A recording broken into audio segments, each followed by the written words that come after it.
Tonight is the first presentation in our Assessment for Learning class. We're going to be developing a common understanding of tests and measurements. We are also going to be talking about our own experiences with assessment as students and as professionals. I'd like you to take just a minute and brainstorm a list of words that come to your mind when you think of tests or measurements. Then take a couple of minutes and write one sentence that defines tests and measurements from your perspective. When you're done, go ahead and post this on the discussion board under the title, What Are Assessments? Whatever you posted on your discussion board is absolutely true. Did any of you include assessments, tests, surveys, or other instruments that gather us information? Think of the last time you were at the doctor's office and someone took your blood pressure or your temperature. These are all tests as well. As we go forward in this class, we're going to pretty much use the terms assessment and test interchangeably. What you want to think about as we go is that we need to keep our perspective extremely broad. We're not just talking about paper and pencil assessments, but we're going to be talking about a wide range of assessments. Now I'd like you to take a couple of minutes and brainstorm why we do assessments in education. Just create a list of as many of the reasons you can think of why we assess students. Then again, onto the discussion board, just post one of the reasons we assess. Let everybody put a post up, and I'd like you to just brainstorm a list and post at least 3 times, but no repeating statements. Try to come up with as many ideas as you can on why we assess in schools. After reading your textbook, you should have realized that we've been doing large-scale assessment for a very, very long time. What's interesting as you go through the next few slides is we're going to look at a timeline of assessment. Notice how many are related to either jobs or career placement, and those that have to do with what we call mental tests or cognitive ability intelligence testing. It's also interesting for those of us who are involved with AP testing that college entrance examination board tests began back in the 1900s. We have been looking at assessments for entering higher education for a very, very long time.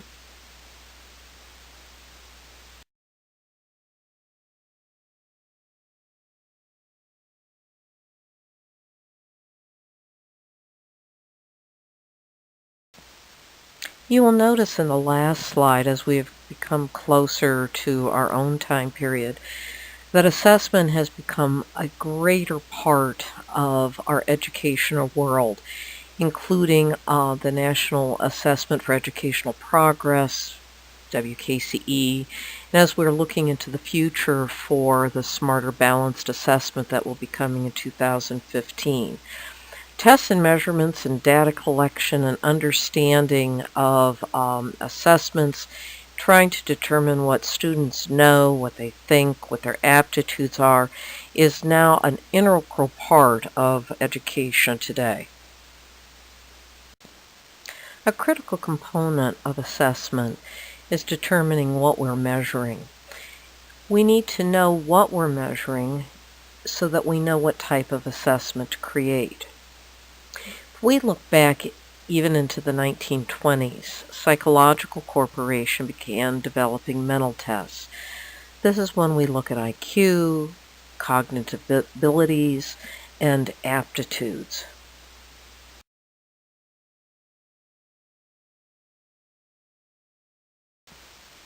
Now that we've looked at the last few slides in that timeline, we can still see that we're measuring intelligence, aptitude, cognitive ability, achievement, knowledge.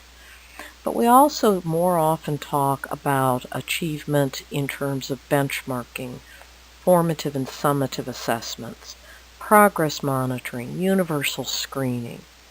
But bottom line, We are still determining what people know and can do.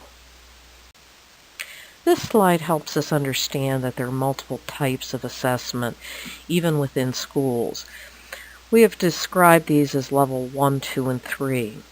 Level 1, we're looking at those high-stakes tests that make a big difference in students' lives, or in schools' lives or in districts' lives, such as the WKCE, NAEP, soon in 2015, the Smarter Balanced Assessment, Advanced Placement Tests, ACT. These are what we would call high-stakes tests. The second level are those that we use internally. These are the level 2 tests that are district common assessments. These could be things like MAP testing, where we are looking at growth over time. They're performance-based, they're aligned to standards, and we are looking to see at a particular point in time, have students learned a requisite amount of information, knowledge, and skills. Level 3 are probably what teachers work with most frequently, and those are your classroom assessments. And the characteristics of those assessments need to be matched to what you're measuring. They too are aligned to standards. There are as many different varieties as we can imagine. There are multiple measurements, and they provide us with the day-to-day formative and classroom information that we need to run our classes and to know how students are learning along the way. When we're looking at assessment, there's a few things that we really need to remember. Some behaviors that we are trying to measure are much more easily observed, can be more precisely observed than others. Think about characteristics that can be observed, that are easy to observe, such as a child counting, or a child doing sums, adding, subtracting, reading. These are all easily observed characteristics of learning. Think about those that are more elusive. Attitudes, dispositions, motivations. Which of those do we have to presume? How do we look at those characteristics or dispositions that we can't measure exactly? Let's look at a couple of examples. Our understanding of behavior is only as good as the tool we use to measure it. If a child's misbehaving in class, what kind of tools could you use to measure this behavior? We do this in a lot of very simple ways. We put tick marks on the board when we see misbehavior. We use smiley faces or frowny faces. But think of the other tools that we look at. We look at office referrals. We look at the number of suspensions and in school, out of school types of referrals. Think about another situation. What if you're a company and you're wanting to increase the purchase of a product? What can you use to measure purchasing behaviors? That could be a survey, could be a focus group. It could be just counting the number of products that are purchased in certain types of establishment, whether it's a grocery store or a discount store or whatever. There are a wide variety of ways to measure what we're looking for. Just like there are a lot of different types of assessment, they also take a variety of different forms. Go back to your list of brainstorm tests that you've experienced or that your peers listed on our discussion board. Think about it. What form did they take? They probably all were paper and pencil tests. So think about it.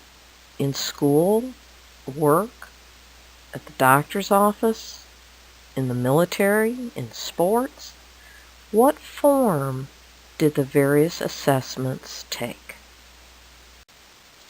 Another critical component is what do we take from the assessments? we need to be very careful that we interpret the assessment within the context in which the information was collected. We're going to start with something like the WKCE. This one is often misinterpreted or is interpreted beyond its scope. The original intent of the WKCE was to measure students' ability at the beginning of the school year. Are they prepared or proficient to start learning?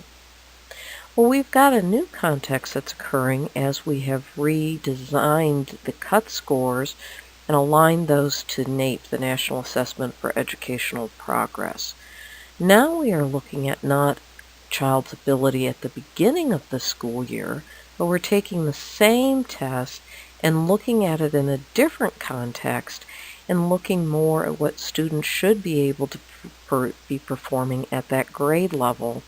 And we are also aligning it to what their similar performance would be on this national assessment. Another dimension of assessment is the results and whether they're used appropriately or if they're misused. A common complaint about statistics that are derived from an assessment is I can use it to prove any point I want to make, even on the same topic.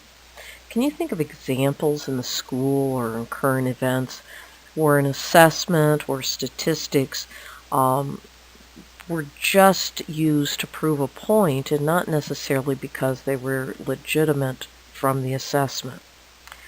One of the other things is looking at an assessment is knowing exactly what it measures.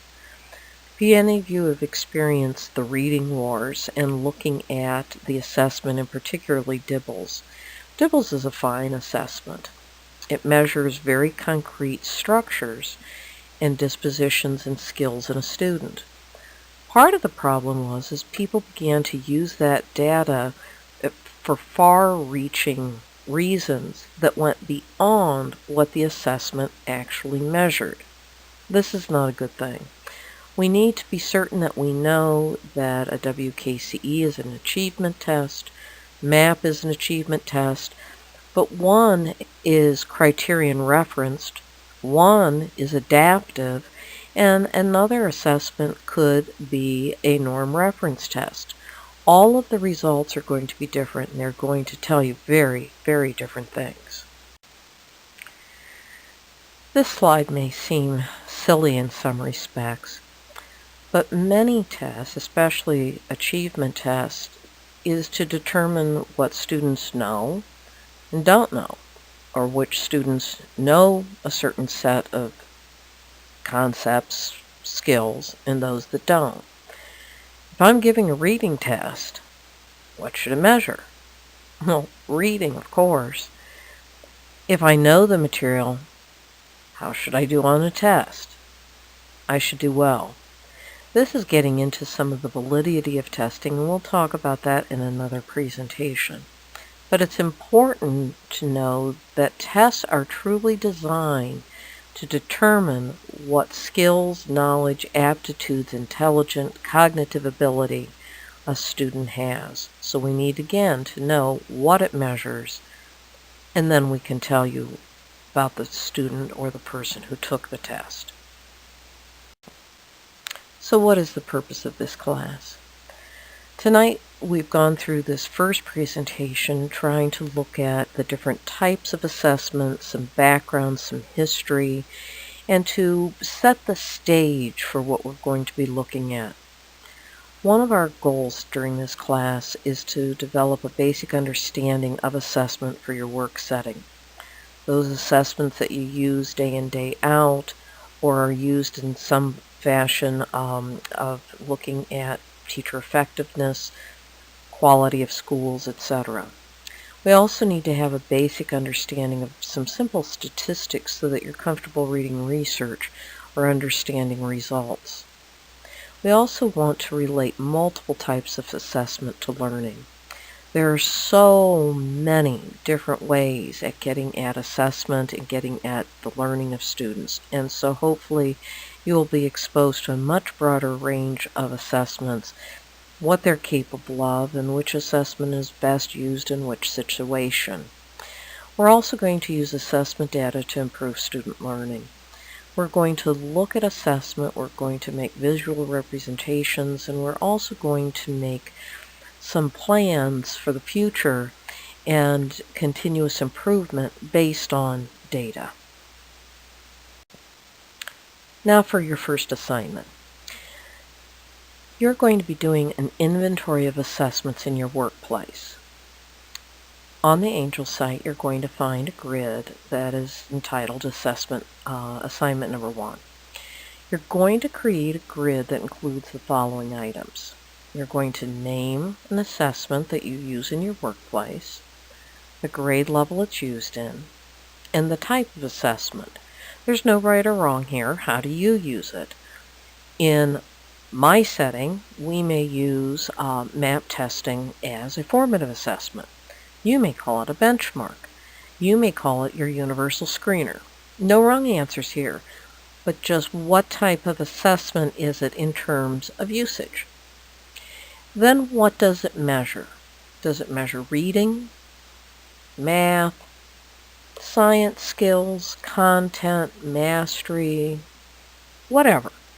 Describe what the assessment measures. Then how does it measure it? When you're done, do students get a scale score?